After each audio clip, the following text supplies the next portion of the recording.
ಸರಿ, ನೇರವಾಗಿ ವಿಷಯಕ್ಕೆ ಬರೋಣ. ಬೆಳಗಾವಿಯ ಜೈ ಕಿಸಾನ್ ಸಗಟು ತರಕಾರಿ ಮಾರುಕಟ್ಟೆಯ ನಾಟಕೀಯ ಮತ್ತು ಅಷ್ಟೇ ಸಂಕೀರ್ಣವಾದ ಕಥೆಯನ್ನ ನಾವಿವತ್ತು ಈ ವಿಶ್ಲೇಷಣೆಯಲ್ಲಿ ಅರ್ಥ ಮಾಡ್ಕೊಳ್ತಿದ್ದೇವೆ. ಇದು ಸುಮ್ಮನೆ ಕಲ್ಲು ಮಣ್ಣಿನಿಂದ ಕಟ್ಟಿದ ಒಂದು ಕಟ್ಟಡದ ಕಥೆಯಲ್ಲ. ಬದಲಾಗಿ ಎಷ್ಟೋ ಜನರ ಬೆವರು, ಕನಸು ಮತ್ತು ಬದುಕಿನ ಹೋರಾಟದ ಕಥೆ. ಒಮ್ಮೆಯ ಜಾಗ ಇಡೀ ಭಾಗದ ಆರ್ಥಿಕತೆಯ ಅತಿದೊಡ್ಡ ಆಶಾಕಿರಣವಾಗಿತ್ತು. ಆದ್ರೆ ಇವತ್ತು ಸಂಪೂರ್ಣವಾಗಿ ಸ್ತಬ್ಧವಾಗಿದೆ. ಈ ಬಿಕ್ಕಟ್ಟಿನ ಹಿಂದಿರುವ ನೈಜ ಸಂಗತಿಗಳು ಏನು ಅನ್ನೋದನ್ನ ಮೂಲ ಆಧಾರಗಳ ಮೂಲಕವೇ ನಾವೀಗ ನೋಡೋಣ. ಇಲ್ಲಿನ ವಿಪರ್ಯಾಸ ಎಂತದ್ದು ಅನ್ನೋದನ್ನ ಅರ್ಥ ಮಾಡ್ಕೊಳ್ಳಲು ಈ ದೃಶ್ಯವನ್ನೊಮ್ಮೆ ಗಮನಿಸಬೇಕು. ಒಂದು ಕಡೆ ಕೋಟ್ಯಾಂತರ ರೂಪಾಯಿ ಸುರಿದು ಕಟ್ಟಲಾದ ಅತ್ಯಾಧುನಿಕ ಹೈಟೆಕ್ ಮೂಲಸೌಕರ್ಯ ಸಂಪೂರ್ಣವಾಗಿ ಖಾಲಿಯಾಗಿ ಅನಾಥವಾಗಿ ನಿಂತಿದೆ. ಇನ್ನೊಂದು ಕಡೆ ಇದೇ ಮಾರುಕಟ್ಟೆಗಾಗಿ ತಮ್ಮ ಸರ್ವಸ್ವವನ್ನು ಹೂಡಿಕೆ ಮಾಡಿದ ವ್ಯಾಪಾರಿಗಳು ಇವತ್ತು ದಿಕ್ಕಿಲ್ಲದೆ ರಸ್ತೆಯ ಮೇಲೆ ನಿಂತು ವ್ಯಾಪಾರ ಮಾಡ್ತಿದ್ದಾರೆ. ಭವ್ಯವಾದ ಕಟ್ಟಡದ ಒಳಗೆ ನಡೆಯಬೇಕಿದ್ದ ಕೋಟಿ ಕೋಟಿ ವ್ಯವಹಾರ ಇವತ್ತು ಅನಿವಾರ್ಯವಾಗಿ ಬೀದಿ ಪಾಲಾಗಿರೋದು ನಿಜಕ್ಕೂ ಕಠೋರ ವಾಸ್ತವ. ವಿಭಾಗ 1: ಕನಸಿನ ಮೂಲಸೌಕರ್ಯದ ನಿರ್ಮಾಣ ಹಾಗೂ ಭವಿಷ್ಯದ ಮೇಲಿನ ಹೂಡಿಕೆ. ಈ ಪ್ರಾಜೆಕ್ಟ್ ಶುರುವಾದಾಗ ರೈತರು ಮತ್ತು ವ್ಯಾಪಾರಿಗಳಿಗೆ ಇದೊಂದು ಅದ್ಭುತ ವೇದಿಕೆ ಆಗತ್ತೆ ಅನ್ನೋ ದೊಡ್ಡ ನಂಬಿಕೆಯಿತ್ತು. ಹಾಗಾಗಿಯೇ ದೈನಂದಿನ ಸಾಮಾನ್ಯ ವ್ಯಾಪಾರಿಗಳು ಹಿಂದೆ ಮುಂದೆ ನೋಡದೆ ಬೃಹತ್ ಆರ್ಥಿಕ ರಿಸ್ಕ್ ತೆಗೆದುಕೊಂಡ್ರು. ಮಳಿಗೆಗಳು, ಗೋಡೌನ್ಗಳು ಮತ್ತು ಸಾರಿಗೆ ವ್ಯವಸ್ಥೆಗಳಿಗಾಗಿ ಎಷ್ಟೋ ಕುಟುಂಬಗಳು ತಮ್ಮ ಜೀವಮಾನದ ಪೂರ್ತಿ ಉಳಿತಾಯವನ್ನೇ ತಂದು ಇಲ್ಲಿ ಸುರಿದ್ವು. ಉಜ್ವಲ ಭವಿಷ್ಯದ ಆಸೆಯಿಂದ ಮನೆಯಲ್ಲಿದ್ದ ಒಡವೆಗಳನ್ನ ಅಡವಿಟ್ರು, ದೊಡ್ಡ ದೊಡ್ಡ ಬ್ಯಾಂಕ್ ಸಾಲಗಳನ್ನ ಮಾಡಿದ್ರು. ಅಂದ್ರೆ ಇದೊಂದು ಕೇವಲ ಬಿಸ್ನೆಸ್ ಆಗಿರ್ಲಿಲ್ಲ, ಇಡೀ ತಲೆಮಾರಿನ ಭವಿಷ್ಯವನ್ನೇ ಭದ್ರಪಡಿಸೋ ಬೃಹತ್ ಆರ್ಥಿಕ ಬದ್ಧತೆಯಾಗಿತ್ತು.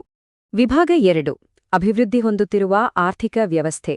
ಇದು ಕೇವಲ ಕಟ್ಟಡವಲ್ಲ. ಅತ್ಯಂತ ಕಡಿಮೆ ಅವಧಿಯಲ್ಲಿ ಈ ಮಾರುಕಟ್ಟೆ ಹೇಗೆ ಬೆಳೆಯಿತು ಅಂದ್ರೆ ಕೇವಲ ಬೆಳಗಾವಿ ಮಾತ್ರವಲ್ಲ, ಪಕ್ಕದ ಗೋವಾ ರಾಜ್ಯಕ್ಕೂ ತರಕಾರಿ ಪೂರೈಸುವ ನರನಾಡಿಯಾಗಿ ಬದಲಾಯಿತು. ಇಲ್ಲಿ 5 ಪ್ರಮುಖ ಗುಂಪುಗಳು ಹೇಗೆ ಒಂದಕ್ಕೊಂದು ಬೆಸೆದುಕೊಂಡಿದ್ವು ಅನ್ನೋದನ್ನ ಗಮನಿಸಬಹುದು. ಬರೀ ವ್ಯಾಪಾರಿಗಳು ಮಾತ್ರವಲ್ಲ, ದಿನಗೂಲಿ ಕಾರ್ಮಿಕರು, ಹಮಾಲಿಗಳು, ಟ್ರಾನ್ಸ್ಪೋರ್ಟ್ ವಾಹನಗಳ ಮಾಲೀಕರು, ಪೂರೈಕೆದಾರರು ಮತ್ತು ನಮ್ಮ ರೈತರು ಎಲ್ಲರೂ ಈ ಬೃಹತ್ ಜಾಲದ ಭಾಗವಾಗಿದ್ರು. ರೈತರಿಗಂತೂ ಈ ಮಾರುಕಟ್ಟೆ ಅಚ್ಚುಮೆಚ್ಚಾಗಿತ್ತು. ಯಾಕಂದ್ರೆ ದುಡ್ಡು ಬೇಗ ಕೈ ಸೇರುತ್ತಿತ್ತು, ತೂಕದಲ್ಲಿ ಪಾರದರ್ಶಕತೆ ಇತ್ತು ಮತ್ತು ವ್ಯಾಪಾರ ಸಂಬಂಧಗಳು ಗಟ್ಟಿಯಾಗಿದ್ವು. ಒಟ್ಟಿನಲ್ಲಿ ಇದೊಂದು ಅದ್ಭುತ ಆರ್ಥಿಕ ಪರಿಸರ ವ್ಯವಸ್ಥೆ ಆಗಿತ್ತು. ಆದ್ರೆ ಕಥೆ ಇಲ್ಲಿಗೆ ನಿಲ್ಲಲ್ಲ. ವಿಭಾಗ 3: ಕಾನೂನು ಮತ್ತು ನಿಯಂತ್ರಣದ ಸಂಘರ್ಷ, ವ್ಯವಸ್ಥೆಯ ಪ್ರವೇಶ. ಈಗ ಅಧಿಕಾರಿಗಳ ಮತ್ತು ನ್ಯಾಯಾಲಯದ ದೃಷ್ಟಿಕೋನದಿಂದ ನೋಡೋಣ. ಯಶಸ್ವಿಯಾಗಿ ನಡೀತಿದ್ದ ಈ ವ್ಯವಸ್ಥೆ ದಿಢೀರ್ನೆ ಮುಚ್ಚಲು ಕಾರಣ ಏನು?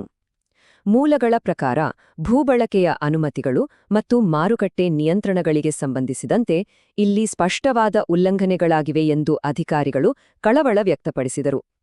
ಕರ್ನಾಟಕ ಕೃಷಿ ಉತ್ಪನ್ನ ಮಾರುಕಟ್ಟೆ ಕಾಯ್ದೆಯ ನಿಬಂಧನೆಗಳ ಉಲ್ಲಂಘನೆಯನ್ನು ಆಧರಿಸಿ ಮಾರುಕಟ್ಟೆಯ ಲೈಸೆನ್ಸ್ ರದ್ದುಗೊಳಿಸಿದ ಕ್ರಮವನ್ನ ಕರ್ನಾಟಕ ಹೈಕೋರ್ಟ್ ಮತ್ತು ಕೃಷಿ ಮಾರುಕಟ್ಟೆ ಇಲಾಖೆ ಕಟ್ಟುನಿಟ್ಟಾಗಿ ಎತ್ತಿಹಿಡಿದಿವೆ. ಅಂದರೆ ನಿಯಮಗಳ ಪಾಲನೆಯ ದೃಷ್ಟಿಯಿಂದ ಮಾರುಕಟ್ಟೆ ಕಾನೂನುಬದ್ಧವಾಗಿಯೇ ಮುಚ್ಚಲ್ಪಟ್ಟಿದೆ. ವಿಭಾಗ 4: ವಿನಾಶಕಾರಿ ಮಾನವ ಬೆಲೆ, ಅತಂತ್ರ ಸ್ಥಿತಿಯಲ್ಲಿ ಜೀವನೋಪಾಯಗಳು. ಕಾನೂನು ಮತ್ತು ನಿಯಂತ್ರಣಗಳ ಸಂಘರ್ಷದ ನಡುವೆ ಸಿಲುಕಿಕೊಂಡಾಗ ಸಾಮಾನ್ಯರ ಬದುಕು ಏನಾಗತ್ತೆ ಅನ್ನೋದಕ್ಕೆ ಇದೇ ಸಾಕ್ಷಿ. ಇಲ್ಲಿ ನಾವೆಲ್ಲರೂ ಗಮನಿಸಲೇಬೇಕಾದ ಅತಿ ಮುಖ್ಯವಾದ ಸಂಖ್ಯೆ ಅಂದ್ರೆ 200.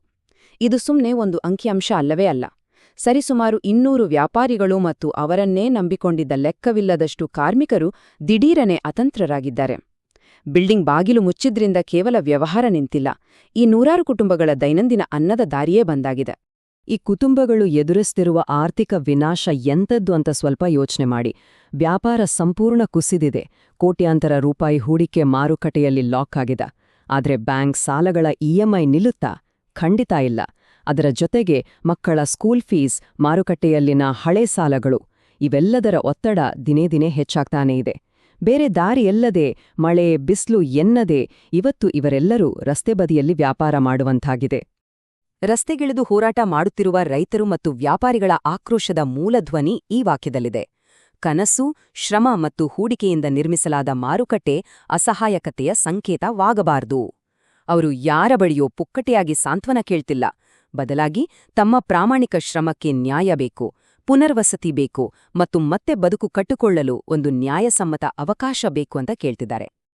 ಕೊನೆಯದಾಗಿ ವಿಭಾಗ 5: ಕಾನೂನುಬದ್ಧತೆ ವಿರುದ್ಧ ಮಾನವೀಯತೆ, ಉತ್ತರವಿಲ್ಲದ ಸಂದಿಗ್ಧತೆ. ಇಡೀ ವ್ಯವಸ್ಥೆಯ ಮುಂದಿರುವ ಅತಿ ದೊಡ್ಡ ಪ್ರಶ್ನೆ ಈಗ ನಮ್ಮ ಮುಂದಿದೆ. ಕೋಟ್ಯಾಂತರ ರೂಪಾಯಿ ಖರ್ಚು ಮಾಡಿ ಕಟ್ಟಿರುವ ಈ ಬೃಹತ್ ಅತ್ಯಾಧುನಿಕ ಮೂಲಸೌಕರ್ಯ ಹೀಗೆಯೇ ಶಾಶ್ವತವಾಗಿ ಪಾಳು ಬೀಳುತ್ತಾ? ಜೈ ಕಿಸಾನ್ ಮಾರುಕಟ್ಟೆಯ ಭವಿಷ್ಯ ಈಗ ಸಂಪೂರ್ಣವಾಗಿ ನೀತಿ ನಿರೂಪಕರು, ನ್ಯಾಯಾಲಯ ಮತ್ತು ಆಡಳಿತಾಧಿಕಾರಿಗಳ ಕೈಯಲ್ಲಿದೆ.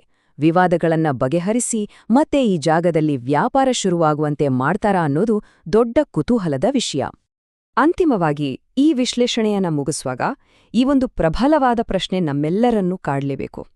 ಕಟ್ಟುನಿಟ್ಟಿನ ಕಾನೂನುಬದ್ಧತೆ ಮತ್ತು ಸಾಮಾನ್ಯರ ಮಾನವೀಯತೆಯ ನಡುವೆ ಒಂದು ಸಮತೋಲನ ಸಾಧಿಸುವ ಪರಿಹಾರ ಇದೆಯಾ? ಯಾವುದೇ ನಾಗರಿಕ ಸಮಾಜ ಕಾನೂನುಗಳ ಪಾಲನೆಯ ಜೊತೆಗೆ ಜನರ ಜೀವನೋಪಾಯವನ್ನ ಹೇಗೆ ರಕ್ಷಿಸುತ್ತೆ ಅನ್ನೋದು ಬಹಳ ಮುಖ್ಯವಾಗುತ್ತೆ. ಈ ಪ್ರಕರಣ ಕೇವಲ ಒಂದು ಮಾರುಕಟ್ಟೆಯ ಭವಿಷ್ಯ ಮಾತ್ರವಲ್ಲ, ನಮ್ಮ ಆಡಳಿತ ವ್ಯವಸ್ಥೆಗಳ ಮಾನವೀಯ ಮುಖವನ್ನು ಪ್ರಶ್ನಿಸ್ತಿದೆ ಅಲ್ವಾ? ಈ ಬಗ್ಗೆ ಖಂಡಿತ ಯೋಚನೆ ಮಾಡಬೇಕಾಗಿದೆ.